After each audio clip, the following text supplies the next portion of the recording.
ইযা যুলজিলাতিল আরদু জিলজালাহা। আল্লাহ পাক বলছেন, when the earth is shaken with its final earthquake, পৃথিবী যখন প্রবল কম্পনে প্রকম্পিত হবে। এরপরে রব্বুল আলামিন বলেন, ওয়া আখরাজাতিল আরদু আসকালাহা, and when the earth throws out its burdens, ওয়াকালাল ইনসানু মা লাহা। আল্লাহ পাক বলছেন, and man will say it is the matter with it, yawma idhin tuhaddisu akhbaraha, that day it will declare its information about all it happened. আল্লাহ পাক বলছেন, সেদিন জমিন তার বৃত্তান্ত বর্ণনা করবে। বিআন্না রাব্বাকা আওহা Laha, because your Lord inspired it, কারণ তোমার রব তাকে আদেশ করবেন। ইয়াউমা ইযি ইয়াসদুরুন নাসু আশতাতাল লিউরাউ আমালাহুম, that the mankind will proceed in scattered groups that they may be shown their deeds. সেদিন মানুষেরা দলে দলে বাহির হবে, কারণ তাদেরকে তাদের আমলনামা দেখানো হবে। ফামাইয়ামাল মিসকালা যাররাতিন খায়রান ইয়ারা, and whosoever does evil equal to the weight of an atom shall see it. وَمَن مِثْقَالَ ذَرَّةٍ شَرًّا يَرَهُ, and whosoever does evil equal to the weight of an atom shall see it. কেউ বিন্দু পরিমাণ খারাপ কাজ করলে সেটাও সে দেখতে পাবে। আমার ভাইরা, আল্লাহ রাব্বুল আলামিনের কোরআন শোনার ভিতরে আনন্দ আর মজা চিৎকার করে বলেন আছে না নাই? আপনাদের কষ্ট হচ্ছে? চিৎকার করে বলেন কষ্ট হচ্ছে? আমার কলিজার টুকরা মুসলমানেরা, ভালো করে লক্ষ্য করেন। আমরা তেলাওয়াত করলাম, সরল অনুবাদটা জেনে নিলাম। এবার চলুন শানে নুজুলের দিকে চলে যাই। আর রাসূল আকরাম নবী মুকাররম সাল্লাল্লাহু আলাইহি ওয়াসাল্লাম, এই নবীজির জামানায় দুইটা দল ছিল। একটা দলের ধারণা এমন ছিল, আমরা যে পাপ করি, গুনাহ করি, অন্যায় করি, এর ভিতরে বড় বড় গুনাহগুলি লেখা হবে আর ছোট ছোট গুনাহগুলি লেখা হবে না।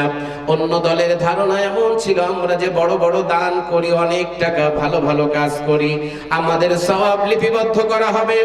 আর যারা ছোট ছোট দান করে, ছোট ছোট ভালো কাজ করে, ওদের সওয়াব লিপিবদ্ধ করা হবে না।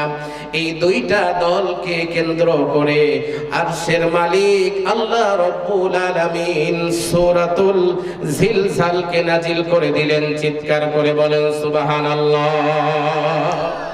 আমার ভাইরা, আসুন সংক্ষিপ্ত সময়ে আল্লাহর কোরআনুল কারীমের ব্যাখ্যার দিকে আমরা চলে যাই। ইযা যুলজিলাতিল আরদু জিলজালাহা, আল্লাহ রাব্বুল আলামিন বলছেন, আল্লাহ রাব্বুল আলামিন সুন্দর করে জানিয়ে দিলেন, পৃথিবী যখন প্রবল কম্পনে প্রকম্পিত হবে, এই পৃথিবী সৃষ্টি করেছেন যিনি, এই পৃথিবীর মালিক যিনি, চিৎকার করে বলুন তার নাম কি? আল্লাহ পাক বলছেন, পৃথিবী যখন প্রবল কম্পনে, পুরো পৃথিবীটা যখন প্রকম্পিত হবে। আমার লড়াইলের কলিজার টুকরা মুসলমানেরা, লক্ষ্য করুন, ভালো করে খেয়াল করুন।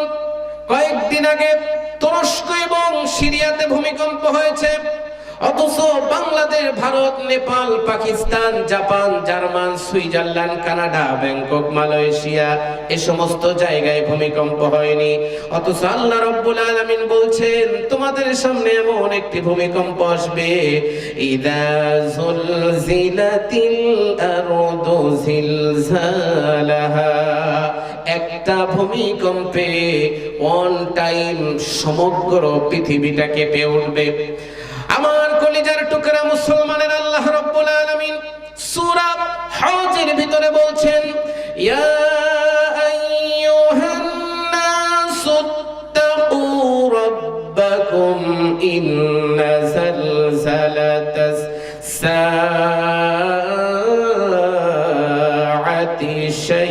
শাইউন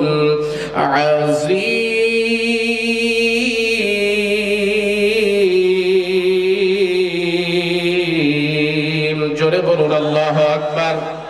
আল্লাহ রাব্বুল আলামিন বলে, ইয়া আইয়ুহান নাস, হে সকল মানব জাতি, ইত্তাকু রাব্বাকুম, তোমরা তোমাদের সেই মহান রবকে ভয় করো, যিনি কিয়ামতের দিন এমন ভাবে ধ্বংসযজ্ঞ চালাবেন। এখানে বলা হয়েছে ইন্না যালজালাতাস সাআতি শাইউন আযীম, নিশ্চয়ই কিয়ামতের কম্পন বড়ই ভয়ঙ্কর হবে। এটা এমন একটা কম্পনে গোটা পৃথিবী কেঁপে উঠবে।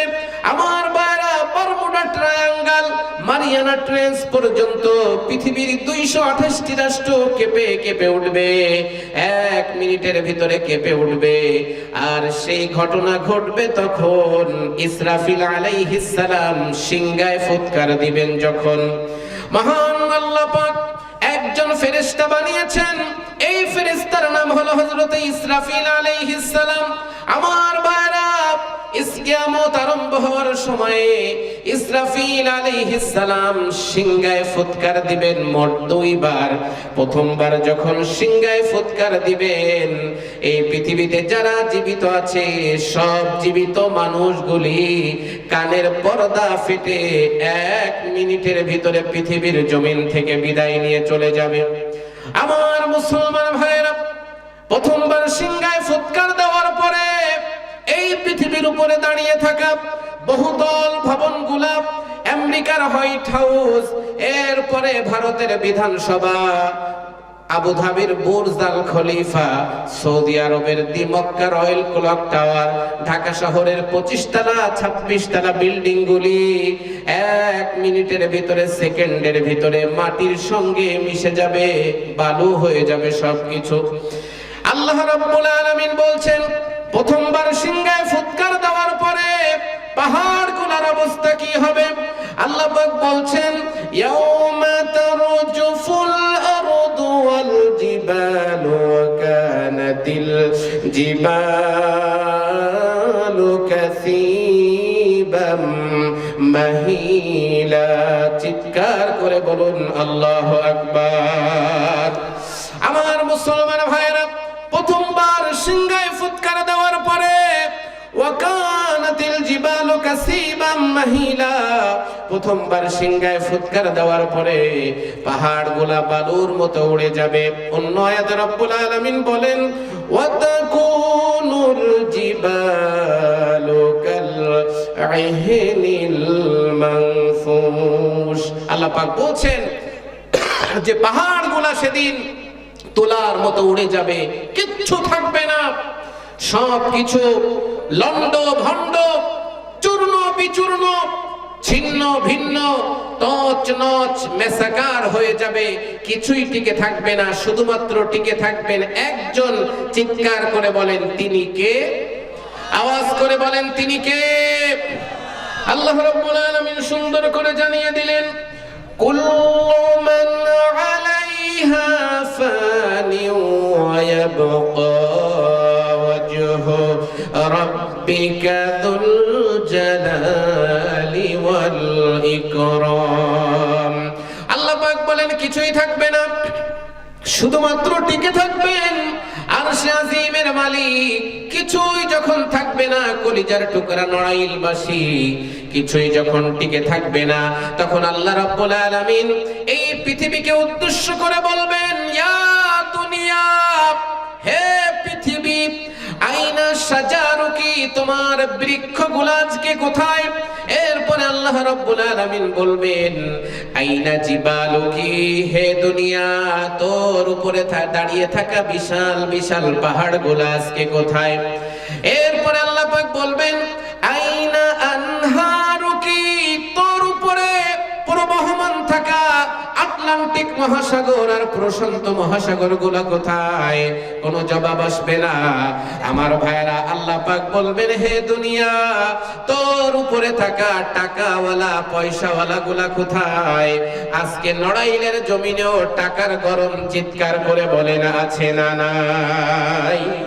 আজকে পৃথিবীতে টাকার গরম, সম্পদের গরম, পাওয়ারের গরম, অন্যায়, অবিচার, জুলুম, অনাচার,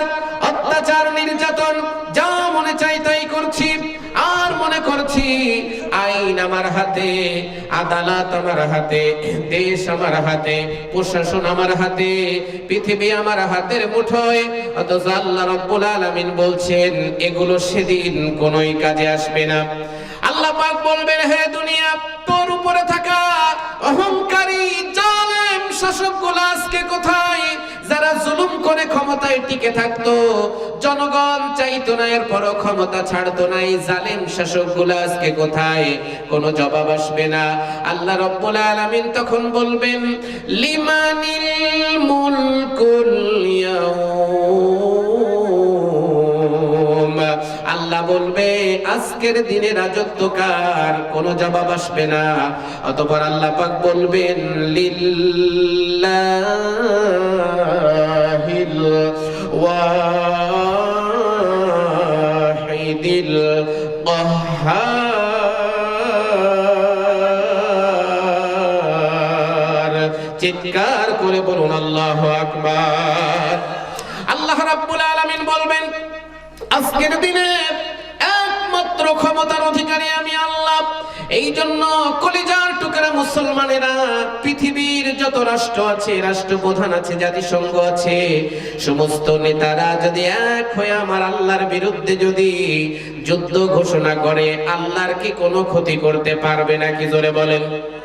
এই সবাই যদি স্ট্রাইক করে, হরতাল করে, অবরোধ করে, অ্যাকশন আল্লাহর বিরুদ্ধে ডাইরেক্ট অ্যাকশন, এটা যদি করে পাহাড়ের গায়ে ডিম ছোড়ার মতো হবে।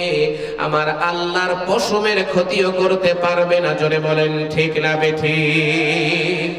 আল্লাহ রাব্বুল আলামিন নমরুদকে একটা ল্যাংড়া মশা দিয়ে বিদায় করলেন, ফিরাউনকে ইঁদুরের মতো পানিতে চুবিয়ে চুবিয়ে মারলেন, কারুনকে মাটির নিচে গেড়ে দিলেন, আবরাহাকে ছোট্ট ছোট্ট আবাবিলের ঝাঁক দিয়ে বিদায় করে দিলেন, আবু জাহেলকে ছোট্ট নাবালক আনম্যাচিউর দুইটা বাচ্চা দিয়ে পৃথিবীর জমিন থেকে বিদায় করে দিলেন, ঘুষের গালে জুতার বাড়ি মারলেন, ফ্রান্সের ইমানুয়েল ম্যাক্রন সাধারণ জনগণের হাতে থাপ্পড় খাওয়ালেন। বাংলাদেশে একজন কোরআনের বিরুদ্ধে কেবল অবস্থান নিয়েছিল, বিছানায় শুয়ে আছে, সিলিং ফ্যান পড়ে টাকের উপরে এসে পড়েছে, 11টা শিলাই লেগেছে, ময়ূরশিকারে মুতার নাম।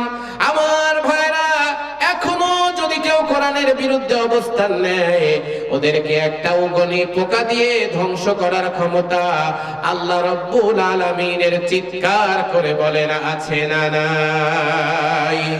ইন্নামা ইয়াখশাল্লাহ মিন ইবাদিহিল উলামা।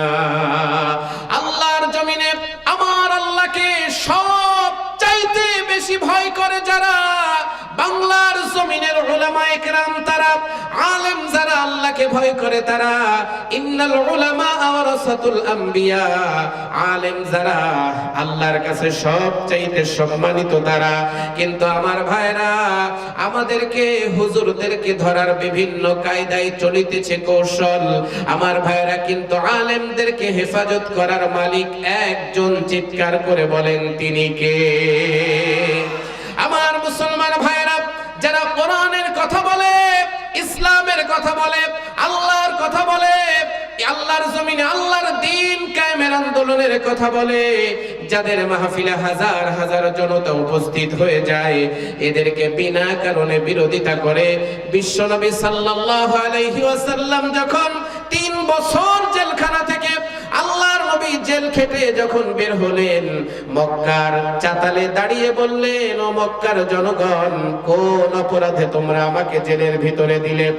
আমার ভাইরা, আল্লাহর কসম করে বলি, সেদিন মক্কার কোন জনগণ একটা টু শব্দও সেদিন করতে পারেনি। কারণ আল্লাহর নবীর চরিত্র ফুলের মতো পবিত্র।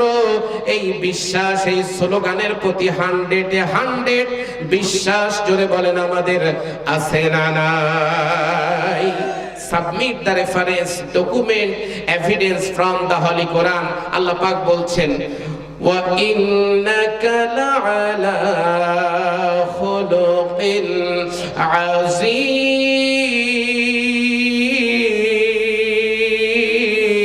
আযীম। জোরে বলুন আল্লাহু আকবার। আল্লাহ রাব্বুল আলামিন বলছেন আমার নবী হচ্ছে পুত পবিত্র চরিত্রের উপরে আমার নবী প্রতিষ্ঠিত।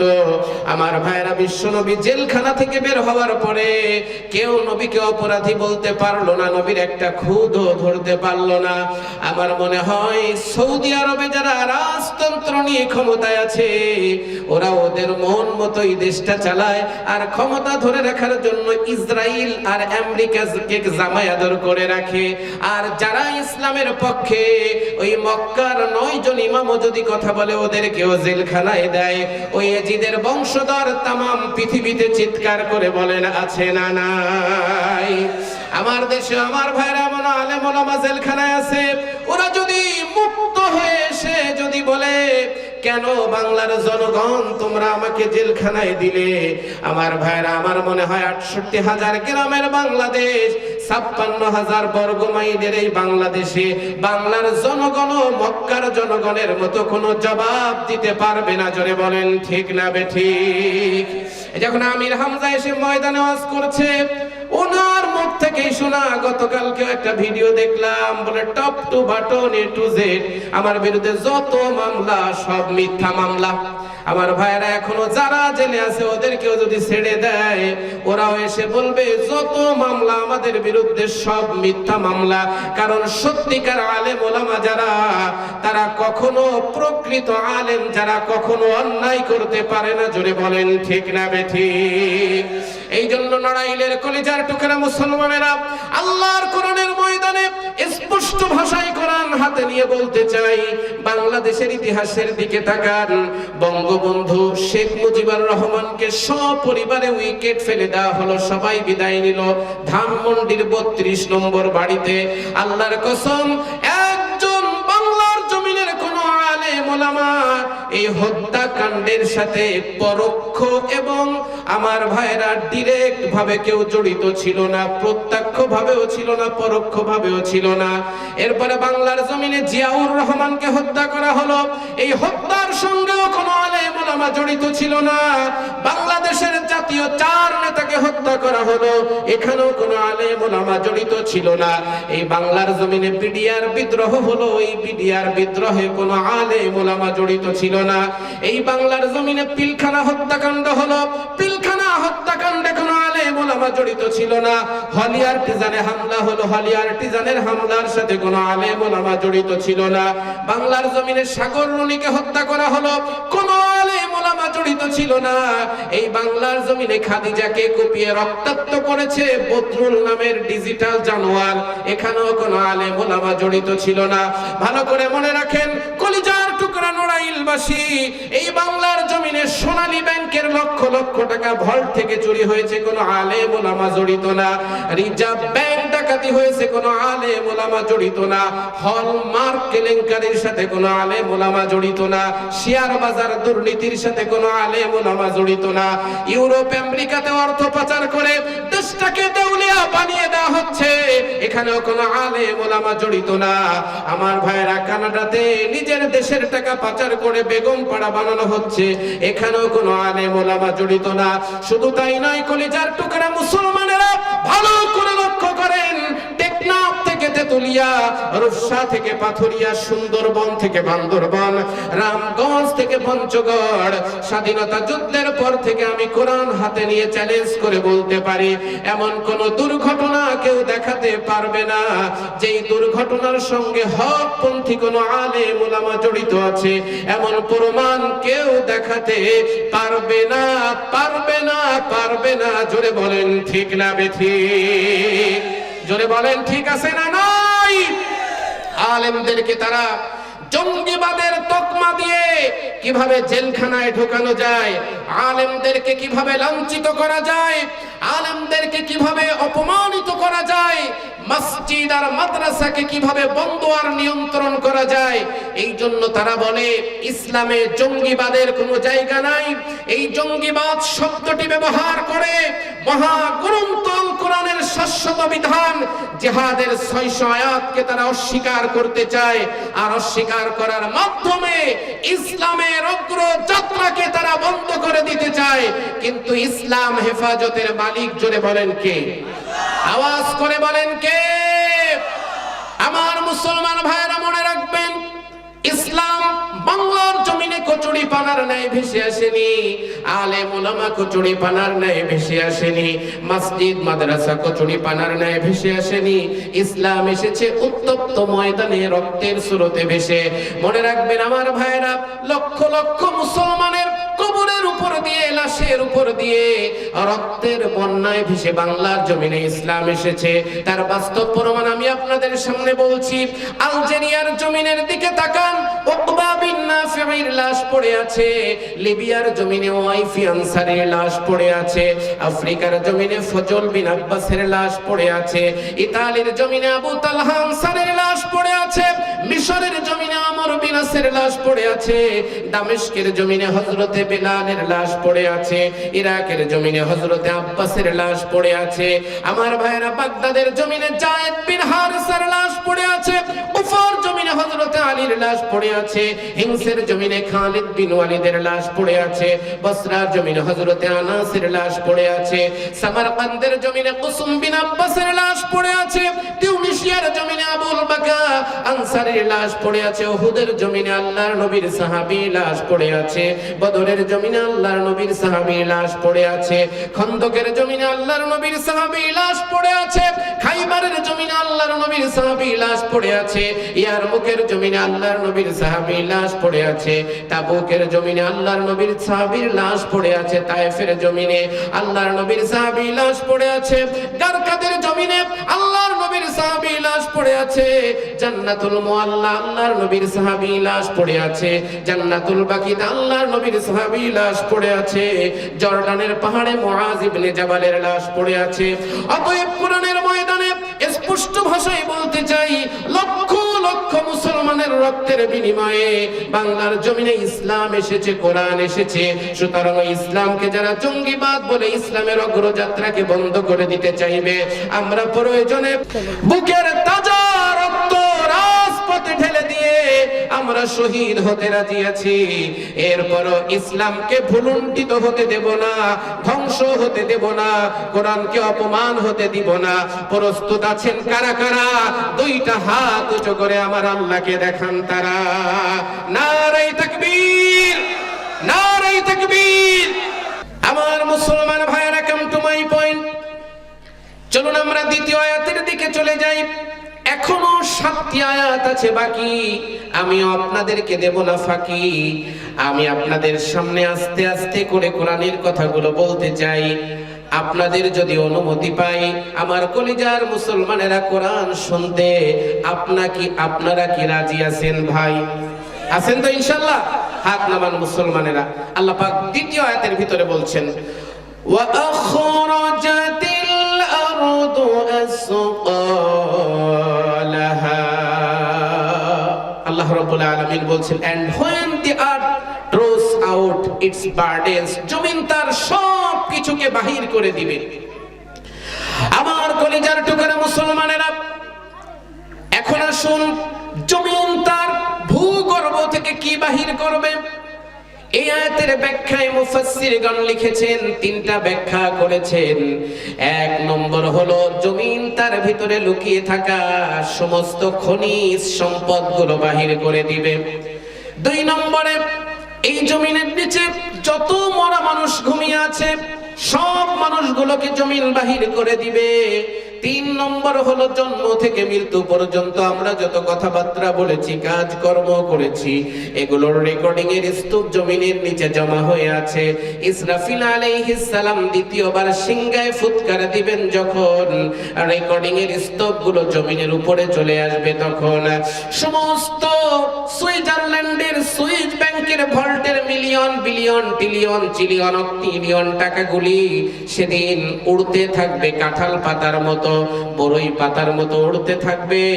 আর খনিজ সম্পদ, গোল্ডের খনি সব সেদিন উপরে চলে আসবে। কয়লার খনি, তেলের খনি, গ্যাসের খনি কেউ টাচ করবে না, কারণ কোনো শপিং মল নাই, ব্যাংক নাই, ফ্ল্যাট নাই, বাড়ি নাই, কিচ্ছু নাই। সব কিছু লন্ড ভন্ড, চূর্ণ বিচূর্ণ, ছিন্ন ভিন্ন, তছনছ মেসাকার হয়ে গিয়েছে। আমার কলিজার টুকরার নড়াইলের মুসলমানেরা, ভালো করে লক্ষ্য করেন, একজন খুনি সেদিন আফসোস করে বলবে, ইট ইজ মোস্ট চারিটি ফাংশন, এটা খুব দুঃখজনক ব্যাপার, এই সম্পদের জন্যই কি আমি আমার ভাইকে হত্যা করেছিলাম। পিতা বলবে, এই সম্পদের জন্যই কি আমি আমার মেয়ের হক নষ্ট করে ছেলেকে বেশি দিয়েছিলাম। এই সম্পদের জন্যই কি ভাই বলবে, আমি আমার বোনের হক নষ্ট করেছিলাম। চোর বলবে, এই সম্পদের জন্যই কি আমি চুরি করেছিলাম। সুদখোর বলবে, এই টাকার জন্যই কি আমি সুদ খেয়েছিলাম। ঘুষখোর বলবে, এই টাকার জন্যই কি আমি ঘুষ খেয়েছিলাম। এগুলো তো আজকে কোনোই মূল্য নাই, কিচ্ছু নাই। পৃথিবীটা এমন কেন আমাদের সামনে পাগলামি করেছে। আল্লাহ রাব্বুল আলামিন বলছেন, ওয়াকালাল ইনসানু মা Laha, and man will say it is the matter with it. সেদিন মানুষেরা বলবে, পৃথিবীর কি হলো, কেন পৃথিবী এমন করছে, পৃথিবী কেন আউট অফ কন্ট্রোল হয়ে গেল। আমার কলিজার টুকরা নড়াইলবাসী, ভালো করে লক্ষ্য করেন, আল্লাহ রাব্বুল আলামিন বলছেন, ইয়াউমাইদিন তুহাদ্দিসু আখবারাহা। আল্লাহ পাক সুন্দর করে জানিয়ে দিলেন, that day it will declare its information about all it happen, offer it of good or evil. পৃথিবী সেদিন তার বৃত্তান্ত বর্ণনা করবে, রেকর্ড গুলো সেদিন আউট করে দিবে। আমার মুসলমান ভাইরা, চলুন আমরা জেনে নেই পৃথিবী আল্লাহর কাছে কি কথাগুলো ফাঁস করে দিবে। তিরমিজির বর্ণনা, আল্লাহর নবী বিশ্ব নবী জনাবে মুহাম্মদুর রাসূলুল্লাহ সাল্লাল্লাহু আলাইহি ওয়াসাল্লাম বলেছেন, ও আমার সাহাবীরা, ফাইন্না আখবারহা, আল্লাহর রাসূল সাল্লাল্লাহু আলাইহি সাল্লাম বললেন, সাহাবীরা রে, আতাদরুনা মা আখবারহা, তোমরা কি জানো না কি জমিনের খবর কি, জমিন কি কথা আল্লাহর কাছে বলবে। সাহাবা আজমাইন বললেন, ওয়াল্লাহু আ'লাম ওয়া রাসূলিহি, এই ব্যাপারে আল্লাহ এবং তার রাসূল ভালো জানেন।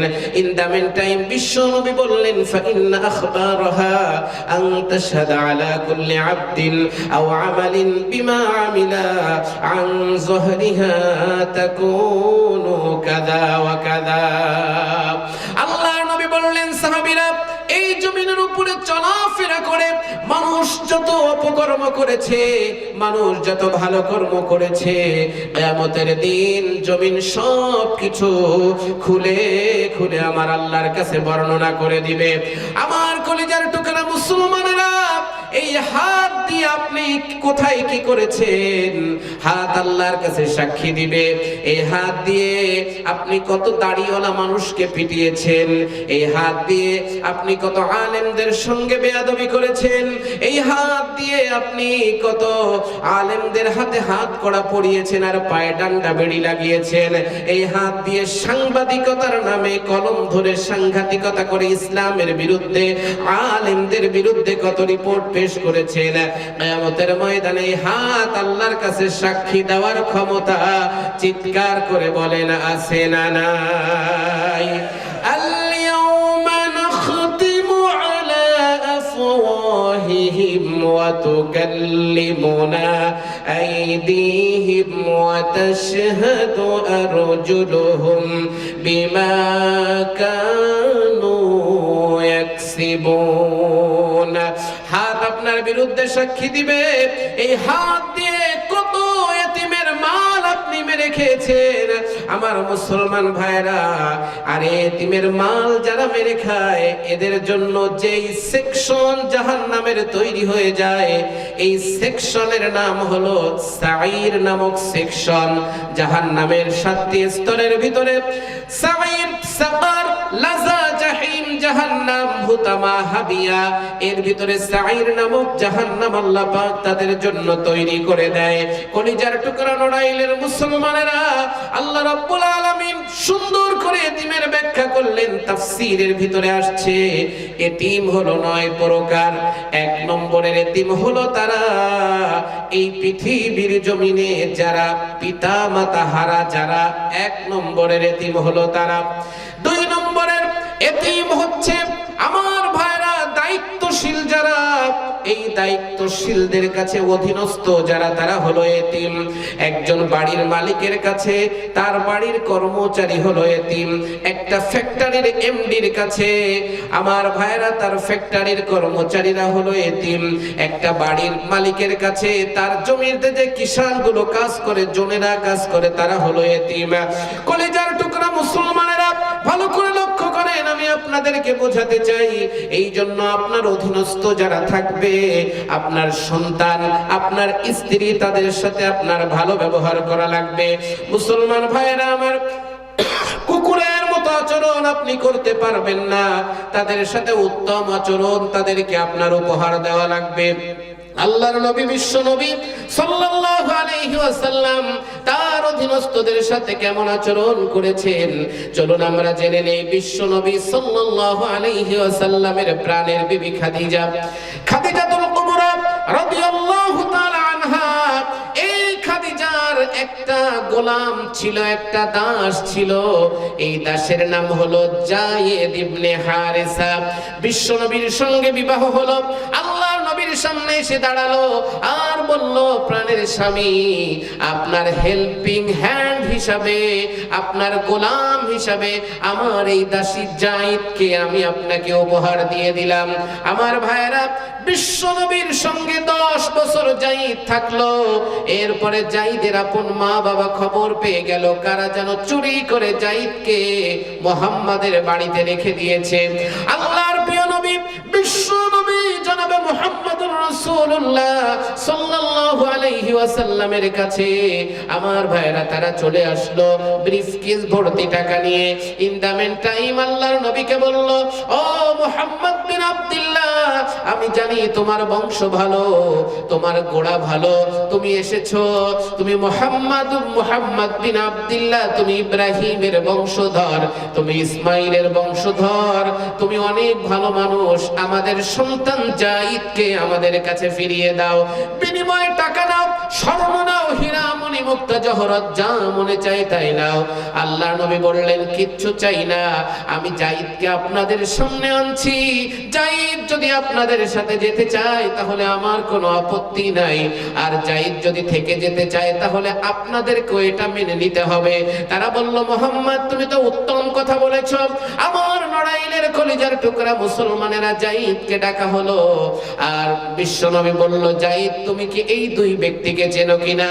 একজন হলো আমার, যায়েদ বলল, একটা হলো আমার বাবা আর একটা হলো আমার চাচা। নবীজি বলল, ওরা তোমাকে নিতে এসেছে, তুমি যেতে চাও কিনা? এবার যায়েদ বলল, ইয়া রাসূলুল্লাহ, আপনার কদমে কদম মোবারকে নিজেকে কোরবানি করে দিতে চাই। আপনার মতো রহমতের মানুষকে ছেড়ে 1 মিনিটের জন্য পৃথিবীর কোনো জায়গায় আমি যেতে চাই না। জোরে বলেন সুবহানাল্লাহ। যায়েদের আপন বাবা, চাচা, এবার তারা ব্যর্থ হয়ে ফিরে গেল।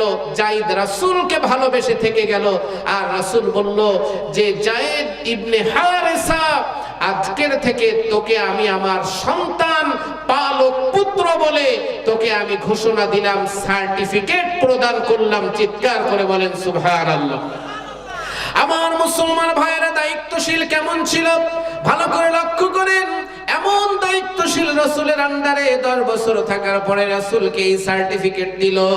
আর একটি ছোট্ট ঘটনা বলি। আল্লাহর নবীর সাহাবী আমিরুল মুমিনিন খলিফাতুল মুসলিমিন 10.5 বছর খেলাফতের দায়িত্ব পালন করেছেন অর্ধ জাহানের খলিফা হযরতে ওমর ইবনুল খাত্তাব রাদিয়াল্লাহু তাআলা আনহু। এই যে ওমর একবার মিশরে সফরে যাবেন, এমন সময় মরুভূমির পাহাড়িয়া একটা উট নিলেন। তখন বিমান ছিল না, ট্রেন ছিল না, উন্নত মানের স্লিপিং চেয়ার কোচ ছিল না, বাস ছিল না। একটা উট নিলেন আর সফর সঙ্গী হিসাবে একজন বৃদ্ধ মানুষকে সঙ্গে করে নিলেন। এমন সময় বৃদ্ধ চাচাকে নিয়ে তার হাতে উটের রশি ধরিয়ে ওমর উপরে বসে আছে। আমার কলিজার টুকরা মুসলমানেরা, এমন সময় হযরত ওমর নিচের দিকে তাকিয়ে দেখেন, এই যে চাচা উটের রশি ধরে টানে, তার পা দুইটা ফুলে গিয়েছে, কষ্ট হচ্ছে। ওমর আল্লাহু আকবার বলে নিচে নেমে আসলেন আর চাচাকে জড়িয়ে ধরলেন আর বললেন, চাচা আমি অর্ধ জাহানের খলিফা, কিয়ামতের ময়দানে আল্লাহর আদালতে আপনি আমার বিরুদ্ধে মামলা দায়ের করবেন না। আপনার পা দুইটা ফুলে গিয়েছে, আমি তো জালেম হয়ে গিয়েছি, আমি তো জুলুম করেছি, আসুন আমরা ভাগাভাগি করে নেই। আমি অর্ধ জাহানের খলিফা, আপনি আমার চাকর, 1 ঘন্টা আমি উটের রশি ধরে টানবো, আপনি উপরে বসবেন, আবার আমি যখন উপরে বলবো তখন আপনি টানবেন, আপনি যখন উপরে বলবেন আমি টানবো। এইভাবে করে করে আমার মুসলমান ভাইরা চলে গিয়েছে মিশরের জমিনে। তখন তো ইলেকট্রিক মিডিয়া ছিল না, প্রিন্টিং মিডিয়া ছিল না, ইউটিউব ছিল না, গুগল ছিল না, আমার ভাইরা ক্রোমো ছিল না, ফেসবুক ছিল না, টুইটার ছিল না, কিছুই ছিল না। এক দেশের প্রেসিডেন্টকে আরেক দেশের মানুষেরা দেখতেও পেত না, চিনতেও না। এমন সময় মিশরের বর্ডার দিয়ে যখন ঢোকার সময় দেখে ওমরের হাতে দড়ি আর ওই লোকটি উপরে বসে আছে, সবাই ফুলের মালা নিয়ে ওমরকে ওভারটেক করে চাচার গলায় যখন ফুলের মালা পরাতে যায়, চাচা তখন বলে, মিশরের জনগণ তোমাদের মেহমান আমি নই, তোমাদের মেহমানের হাতে চাকরের রশি জড়ানো আছে, ওই ওমর হচ্ছে তোমাদের প্রেসিডেন্ট। জোরে বলেন সুবহানাল্লাহ। কলিজার টুকরা মুসলমানেরা, এই জন্য আমার ভাইরা দায়িত্বশীল যারা, এই দায়িত্বশীলদের কাছে অধীনস্থরা হলো এতিম, আর একটা হলো 3 নম্বর এতিম হলো তারা রাষ্ট্রের কাছে জনগণ হলো এতিম। এই বাংলার জমিনে 1628 জন ব্যক্তি রাষ্ট্রীয় ক্ষমতা আছে, দায়িত্ব নিয়ে আছে, এদের কাছে মেম্বারের কাছে তার ওয়ার্ডের জনগণ এতিম, চেয়ারম্যানের কাছে তার ইউনিয়নের জনগণ এতিম, এমপি মহোদয়ের কাছে তার সংসদীয় আসনের জনগণ হলো এতিম, এমপি মন্ত্রী সাহেবের কাছে তার নির্বাচনী এলাকার জনগণ গুলো হলো তার কাছে এতিম। আমার কলিজার টুকরা মুসলমানেরা ভালো করে লক্ষ্য করেন, আল্লাহর নবীর ইন্তেকালের সময়ে আর রাহিকুল মাখতুমের ভিতরে আসছে আল্লাহর নবীর সম্পদের তালিকায় মাত্র আমার মুসলমান ভাইরা 7টি দিরহাম আর মাত্র কয়েকটি গোলাম ছিল। আল্লাহর নবী মৃত্যুর আগেই গোলাম গুলোকে আজাদ করে দিলেন, আর দিরহাম গুলো বিশ্ব নবী সাল্লাল্লাহু আলাইহি ওয়াসাল্লাম তখন দান করে দিলেন। আমার মুসলমান ভাইরা, বিশ্ব নবী 9.5 লক্ষ বর্গ কিলোমিটারের বাদশা হওয়ার পরেও আল্লাহর নবীর ইন্তেকালের সময় কিছুই ছিল না, আর আমাদের দেশে 2-4 কিলোমিটারের ক্ষমতা পাওয়ার পরে মৃত্যুর সময় কোটি কোটি মিলিয়ন মিলিয়ন ডলারের মালিক। চিৎকার করে বলেন আছে না নাই? জিকির করেন লা ইলাহা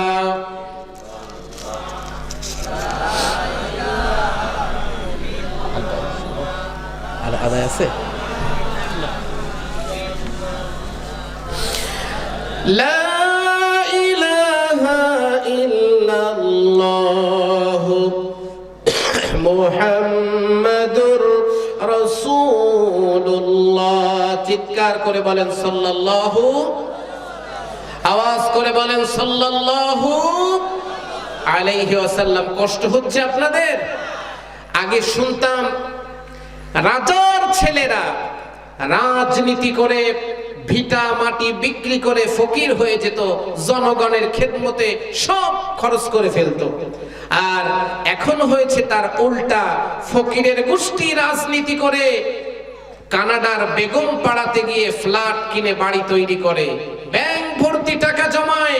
আগে রাজার ছেলেরা ফকির হতো, এখন ফকিরের গোষ্ঠীরা রাজনীতি করে রাজা হয়ে যায়। জোরে বলেন ঠিক না বেঠিক?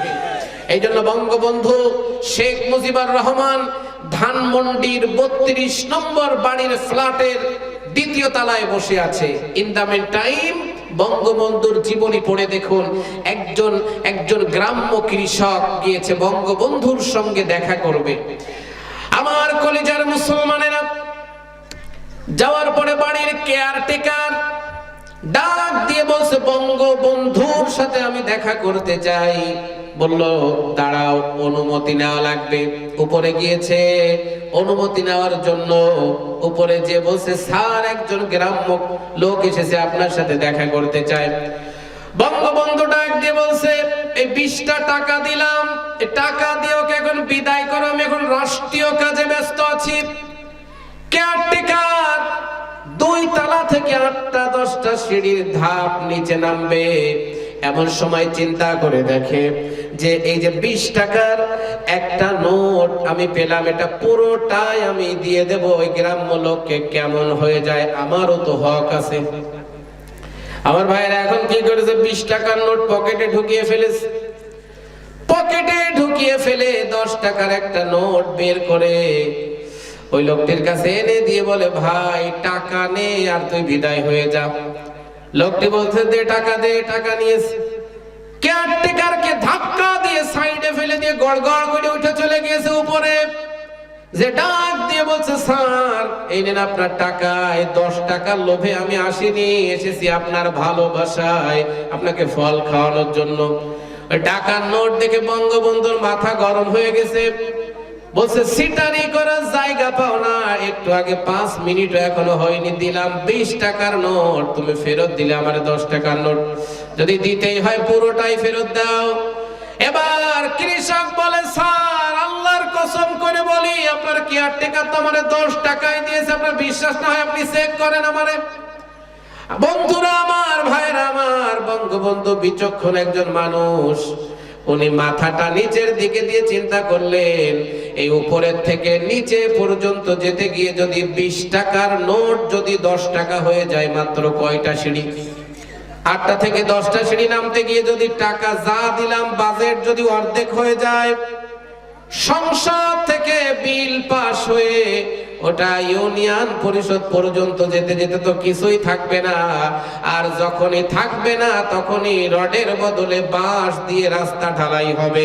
চিৎকার করে বলেন ঠিক না বেঠিক?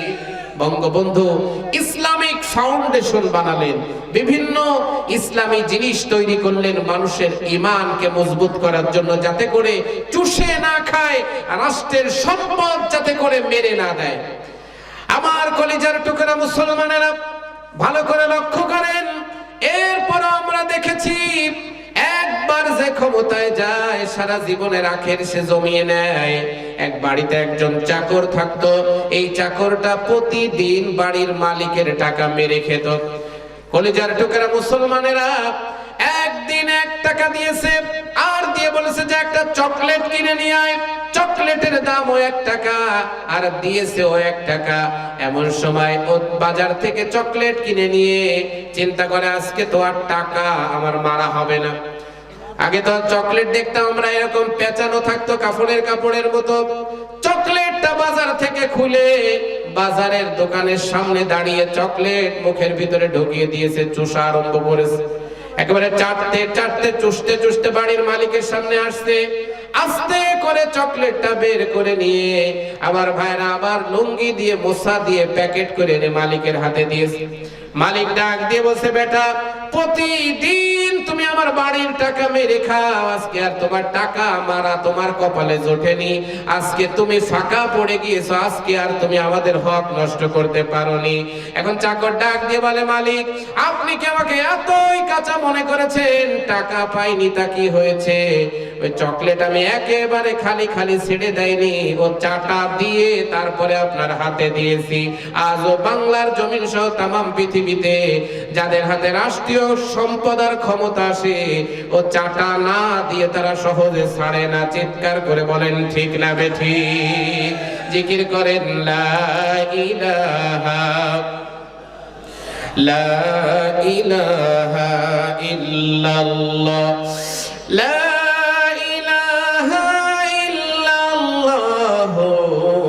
মুহাম্মাদুর রাসূলুল্লাহ। চিৎকার করে বলুন সাল্লাল্লাহু আলাইহি ওয়াসাল্লাম। কষ্ট হচ্ছে আপনাদের? আমার কলিজার টুকরা মুসলমানের ভাইয়েরা, শুধু হাত নয়, এই পাও আমাদের ব্যাপারে সাক্ষী দিবে। পা দিয়ে হেঁটে হেঁটে কার মিছিলে আপনি গিয়েছেন? ওই নেতা বিড়িখোর, গাঁজাখোর, মদখোর, হিরোইনখোর, ফেন্সিডিলখোর, টেন্ডাসবাজ নেতার মিছিলে আপনি গিয়েছেন। পা আপনার বিরুদ্ধে সাক্ষী দিবে। কিয়ামতের ময়দানে যখন আপনি উঠবেন, আমার ভাইরা, আল্লাহ রাব্বুল আলামিন একা আপনাকে তাকে ডাকবেন না। আমার মুসলমান ভাইরা, আল্লাহ রাব্বুল আলামিন কুরআনুল কারীমের ভিতরে জানিয়ে দিলেন, ইয়াউমা নাদউ কুল্লা উনাসিম বিইমামিহিম ফামান উতিয়া কিতাবাহু বিয়ামিনিহি ফাউলাইকা ইয়াকরাউনা কিতাবাহুম ওয়ালা ইউযলামুনা ফাতিলা। চিৎকার করে বলুন আল্লাহু আকবার।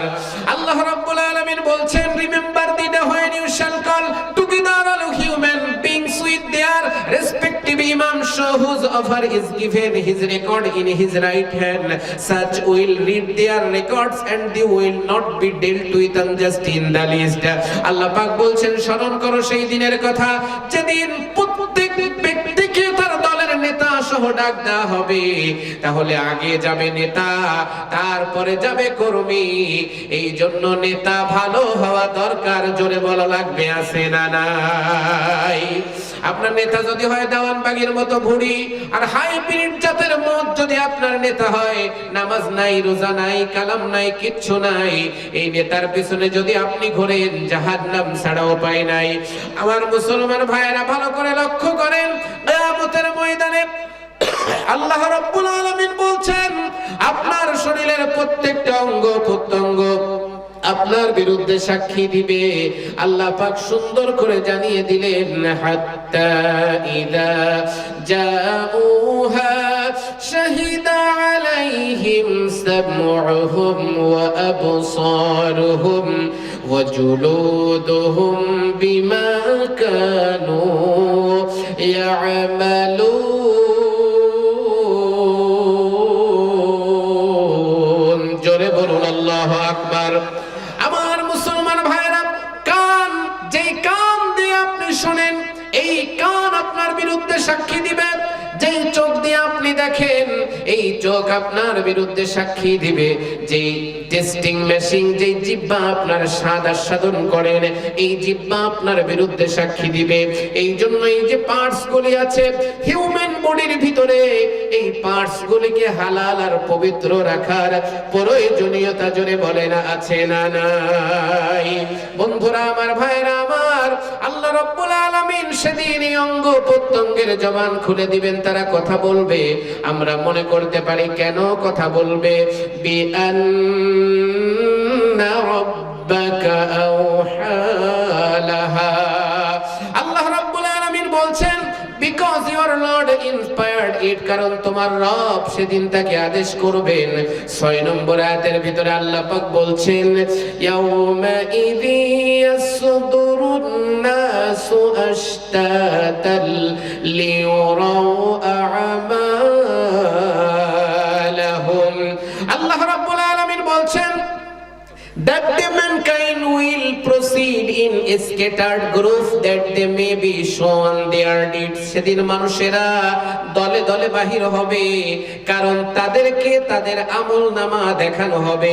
কিয়ামতের ময়দানে একটা হবে জান্নাতীদের দল, আরেকটা হবে জাহান্নামীদের দল, একটা হবে শয়তানের দল, আরেকটা হবে আমার আল্লাহর দল।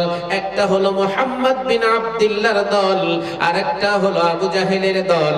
আমার ভাইয়েরা, এখানে আমরা যারা বসে আছি, মুহাম্মাদের পতাকার ছায়াতলে মিম হা মিম দাল লেখা থাকবে। এই পতাকার ছায়াতলে আমরা কারা কারা হাজির হতে চাই? আল্লাহ রাব্বুল আলামিনকে কোরআনের ময়দানে দুইটা হাত উঁচু করে দেখান তারা। নারায়ে তাকবীর, নারায়ে তাকবীর। আল্লাহ যেন ওই মিছিলে আমাদেরকে শামিল করে, জোরে বলেন আমিন। আমার মুসলমান ভাইয়েরা, রাসূল কারীম সাল্লাল্লাহু আলাইহি ওয়াসাল্লাম বলেছেন, এই পৃথিবীতে মুনাফিকি করবে যারা, আল্লাহর নবীর ইন্তেকালের সময়ে বিশ্বনবী সাল্লাল্লাহু আলাইহি ওয়াসাল্লাম 370 জন মুনাফিকের একটা তালিকা একজন সাহাবীর কাছে দিয়ে গেলেন। 300 জন ছিল পুরুষ, 70 জন ছিল নারী। আমার ভাইয়েরা, এই মুনাফিকরা হলো ইসলামের সবচেয়ে সবচেয়ে বড় দুশমন, কোরআনের দুশমন, জাতির দুশমন, সমাজের দুশমন। তার বাস্তব প্রমাণ আমি ছোট্ট একটি কথা বলেই আলোচনা শেষের দিকে চলে যাব। রাসূল করিম সাল্লাল্লাহু আলাইহি ওয়াসাল্লামের জামানায় ইসলামের প্রাথমিক যুদ্ধ বদরের যুদ্ধ। এই যুদ্ধে মুসলমানদের সংখ্যা ছিল 313 জন আর কাফেরদের সংখ্যা ছিল 1000। বদরের যুদ্ধে মুসলমান শহীদ হয়েছিল 14 জন, কাফের মারা গিয়েছিল 70 জন। এই 70 জন কাফেরের ভিতরে আমার ভাইরা একজন প্রভাবশালী একজন নেতা, লেহায়ান গোত্রের একজন নেতা, আমার মুসলমান ভাইরা তার একটি সন্তান মারা গিয়েছিল। আমার ভাইরা এই সন্তানটি মারা যাওয়ার পরে আমার ভাইরা এই নেতা সবাইকে ডেকে বলল, ও আমার সৈন্যরা, আমার এই সন্তানটিকে কে মেরেছে, কে হত্যা করেছে তোমরা কি বলতে পারো? এবার একজন দাঁড়িয়ে বলল, নেতা আমি দেখেছি আপনার সন্তানকে হত্যা করেছে আল্লাহর নবীর সাহাবী হযরতে আসিম রাদিয়াল্লাহু তাআলা আনহু। আমার ভাইরা সবাইকে ডেকে বলল, আমার এই সন্তানকে যে মেরেছে, যে হত্যা করেছে, আমি মন্দিরে গিয়ে আমাদের মূর্তির সামনে দাঁড়িয়ে প্রতিজ্ঞা করেছি আমি তাকে ধরবো, আমি তাকে মারবো, আর তার মাথার মগজ দিয়ে আমি মদ পান করে আমার মনের জ্বালা নিবারণ করব। আমার মুসলমান ভাইরা এবার সমস্ত সৈন্যদেরকে ডাকলো আর ডেকে বললো, আমার সৈন্যরা তোমরা আমাকে পরামর্শ দাও কিভাবে আসিমকে গ্রেফতার করা যায়, কিভাবে আসিমকে অ্যাটাক করে নিয়ে আসা যায়, কিভাবে আসিমকে আমাদের কবজায় আনা যায়। আমার মুসলমান ভাইরা একজন বলল, নেতা ভালো করে লক্ষ্য করেন, মুসলমানদের ভিতরে কিছু মুসলিম আছে সুবিধাবাদ জিন্দাবাদ, যখন যেমন তেমন সেজে হরেক সুরে গায় গান, মসজিদে যায় মন্দিরে যায়, ডিজিটাল মুনাফিক মার্কা মুসলমান। আমার ভাইরা যখন যেমন তেমন সেজে তার নিজেকে প্রস্ফুটিত করে।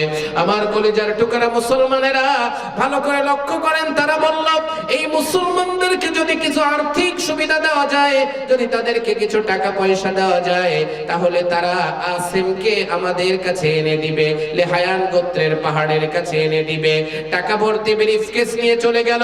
যাওয়ার পরে আমার মুসলমান ভাইরা তারা বলল, কোনো ব্যাপার না, তোমরা যদি আমাদেরকে আরো টাকা দাও, আমরা মুসলমানদের নেতা মুহাম্মাদের কাছে গিয়ে আসিমকে আনার ব্যবস্থা আমরা করব। ওই মুনাফিক মার্কা মুসলমানেরা আল্লাহর নবীর কাছে চলে গিয়েছে। যাওয়ার পরে বলতেছে, ইয়া রাসূলুল্লাহ, ইয়া হাবিবাল্লাহ, ওই যে মক্কার লেহায়ান গোত্রে কিছু মানুষ নতুন ইসলাম কবুল করেছে, ওরা কোরআন জানে না, হাদিস জানে না, ইসলাম জানে না, কোরআনের নিয়ম কানুন জানে না। আপনি যদি আপনার কয়েকজন লোককে আমাদের সাথে পাঠিয়ে দেন, এরা গিয়ে ওদেরকে কোরআন শিখাবে, ইসলাম শিখাবে, নামাজ শিখাবে। আল্লাহর নবীকে ধোঁকা দিয়ে বোকা বানিয়ে ফেললো। আল্লাহর নবী ওদের ধোঁকাবাজি ধরতে পারলো না। আল্লাহর নবী এবার হযরতে আসিম সহ কয়েকজনকে ওদের সাথে পাঠিয়ে দিল। আমার ভাইরা 10 জন সাহাবী চলে গিয়েছে। এবার ওই মুনাফিকের গোষ্ঠী তাদেরকে লেহায়ান গোত্রের পাহাড়ের কাছে নিয়ে যাওয়ার পরে তারা পিছন দিক দিয়ে ছটকে পড়েছে, পালিয়ে গিয়েছে।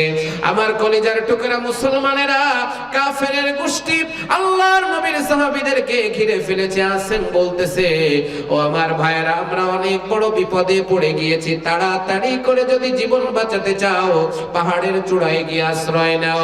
আমার ভাইরা এমন সময় আমার ভাইরা আল্লাহর নবীর কয়েকজন সাহাবীকে জীবিত গ্রেফতার করে ফেললেন আর কয়েকজন পাহাড়ের চূড়ায় উঠে গেলেন। এমন সময় নিচ থেকে কাফেরের গোষ্ঠী তীর ধনুক মারতে আরম্ভ করে দিল। আল্লাহর নবীর সাহাবী যায়েদ বিন হাসানা সঙ্গে সঙ্গে শাহাদাতের মর্যাদা লাভ করলেন। আল্লাহর নবীর সাহাবী আসিম তীরের আঘাত প্রাপ্ত হয়ে সিজদায় পড়ে গিয়ে বললেন, কাবার মালিক, তুমি আমার বিদায় সালাম খানি আল্লাহর নবীর দরবারে পৌঁছে দিও, আর আমার রক্তাক্ত লাশটাকে তুমি হেফাজত করবা। ওই সুলাফা আমার এই মগজ দিয়ে যেন মদের সঙ্গে যেন পান করতে না পারে। আমার ভাইরা, মুমিনের ফরিয়াদ, শাহাদাতের মুহূর্তের ফরিয়াদ কবুল করার ক্ষমতা আল্লাহ রাব্বুল আলামিনের। জোরে বলেন আছে না নাই? চিৎকার করে বলেন আছে না নাই? আমার ভাইরা, বিশ্বনবীর সাহাবী জায়েদ বিন হাসানা শহীদ হয়ে গেল, হযরতে আসিম রাদিয়াল্লাহু তাআলা আনহু শহীদ হয়ে গেল। এমন সময় জিবরাইল আলাইহিস সালাম বিশ্ব নবীর কাছে গিয়ে বললেন, ইয়া রাসূলুল্লাহ, ইয়া হাবিবাল্লাহ, আপনার জায়েদ বিন হাসানা আপনাকে সালাম দিয়েছে, আর আপনার মুনাফিক সাহাবীরা 10 জনকে কাফেরদের হাতে তুলে দিয়েছে। আল্লাহর নবী সেদিন আফসোস করে বললেন, আমার পিছনে নামাজ পড়লো, আমার কথা, আমার তাফসীর শুনলো, আমার সামনে জুমার বয়ান শুনলো, আমার সঙ্গে হিজরত করলো, আমার সঙ্গে সফর করলো, আবার আমার 10 জন সাহাবীকে কিভাবে টাকার বিনিময়ে কাফেরদের হাতে তুলে দিল। আজও আমার বাংলাদেশের দিকে তাকান, আমাদের মসজিদের মুসল্লিরা আমাদের সামনে জুমার বয়ান শুনে, আমাদের তাফসীর শুনে, আমাদের কোরআনের আলোচনা শুনে, আমার ভাইরা আবার পিছনে পিছনে আমাদের বিরুদ্ধেই পিছনে পিছনে সমালোচনা করে, চিৎকার করে বলেন, এই মুনাফিক বাংলার জমিনে আছে না নাই? বন্ধুরা আমার, ভাইরা আমার, ভালো করে লক্ষ্য করেন, তা যদি না থাকবে এই নড়াইলের এই নলদি এলাকায় তাফসীরুল কোরআনের মাহফিলের কমিটি কারা, দারসুল হাদিস, দারসুল কোরআন পড়ে কারা, কারা ইসলামী আন্দোলন করে, আল্লাহর জমিনে আল্লাহর দ্বীনকে বাস্তবায়ন করতে চায় কারা, এদের তালিকা কিন্তু আমেরিকা ইসরায়েল জানে না, এদের তালিকা থানার ওসি জানে না, ডিস্ট্রিক্ট ডাইরেক্টর ডিসি সাহেবও জানে না, কোন জালেমরা জানে না। এদের নামের তালিকা তৈরি করে আমার ভাইরা আমাদের এলাকায় কিছু ডিজিটাল মানের মুনাফিকরা রাতের আধারে এদের হাতে তুলিয়ে দেয়। এই আব্দুল্লাহ বিন উবাইয়ের ভাইরা, ভাই, চাচাতো ভাই, কালাতো ভাই, ফুফাতো ভাই, মামাতো ভাই, এই মুনাফিকের গোষ্ঠী নড়াইলেও জোরে বলেন আছে না নাই? আমার কলেজের টুকরা মুসলমানেরা, এবার সুলাফার কাছে কয়েকজন কাফের আল্লাহর নবীর কয়েকজন সাহাবীকে উপস্থিত করলো। ওরা এবার সুলাফা বলল, আসিম কই? বলছে, আসিমকে মেরে পাহাড়ের উপরে টানিয়ে রেখে আসছি। বলে না, আসিমের লাশের প্রয়োজন। এবার তারা আসিমকে আনতে গিয়েছে, দেখে চতুর্দিকে গুনগুন গুনগুন করে বড় বড় ভেমরুল, বড় বড় পোকা আসিমের লাশটাকে পাহারা দিচ্ছে। এই পোকাগুলো পাঠিয়ে দিয়েছেন যিনি আসমান আর জমিনের মালিক, তিনি জোরে বলেন তার নাম কি? ব্যর্থ হয়ে বাড়িতে গিয়ে বলেন, নেতা, এত ভয়ঙ্কর পোকা যাওয়ার কায়দা নেই। বলেন, না গেলে তোরা মারা পড়বি, আবার যা। থার্ড টাইম যখন গিয়েছে, যে দেখে আকাশ থেকে মুষলধারে বৃষ্টির বাড়ি ধারা আর পাহাড়িয়া ঝর্ণা ধারা, এই দুইটা স্রোত একত্রিত হয়ে আসিমের দেহটাকে কোথায় ভাসিয়ে নিল। তন্ন তন্ন করে খুঁজে কোথাও পেল না, কারণ ঈমানদারকে হেফাজত করার ক্ষমতা আল্লাহ রাব্বুল আলামিনের। চিৎকার করে বলেন আছে না নাই? ইসলাম ছিল, ইসলাম আছে, ইসলাম থাকবে ইলা ইয়াউমিল কিয়ামা। আমার ভাইরা, that day is not so far when in the key of White House will be in the hand of Muslim ummah.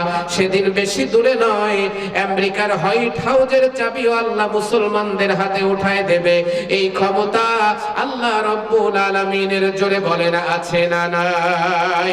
এখনই শেষ করে দিচ্ছি, মনে রাখবেন নড়াইলের মুসলমানেরা, ইসলাম এবং মুসলমানদের বিরুদ্ধে কোন পরাশক্তি লং টাইম ক্ষমতায় থাকতে পারবে না। পৃথিবীর ইতিহাসে 100 বছরের বেশি কোন পরাশক্তি টিকে থাকতে পারেনি। মহান রব্বুল আলামিন ওয়াদা করেছেন, সুম্মা লা ইউনসারুন, মুসলমানদের বিরুদ্ধে কোন কাফেরকে সহযোগিতা করা হবে না। 100 বছরের বেশি কোন বাতিল শক্তি টিকে থাকতে পারেনি। তার বাস্তব প্রমাণ হলো 1757 সালে ইংরেজরা উপমহাদেশে প্রবেশ করেছে, বাংলাদেশের স্বাধীনতার সূর্যকে তারা কেড়ে নিয়েছে পলাশীর প্রান্তরে। আমার ভাইরা, 1857 সাল পর্যন্ত উপমহাদেশে শাসন করেছে ইস্ট ইন্ডিয়া কোম্পানি। তারপর সুদীর্ঘ 90 বছরের বেশি ইংরেজরা শাসন করেছে। ইংরেজ শাসক গোষ্ঠী যখন ইসলাম এবং মুসলমানদের বিরুদ্ধে ষড়যন্ত্র আরম্ভ করেছে, তাদের সাম্রাজ্য 100 বছর পূর্ণ হওয়ার আগে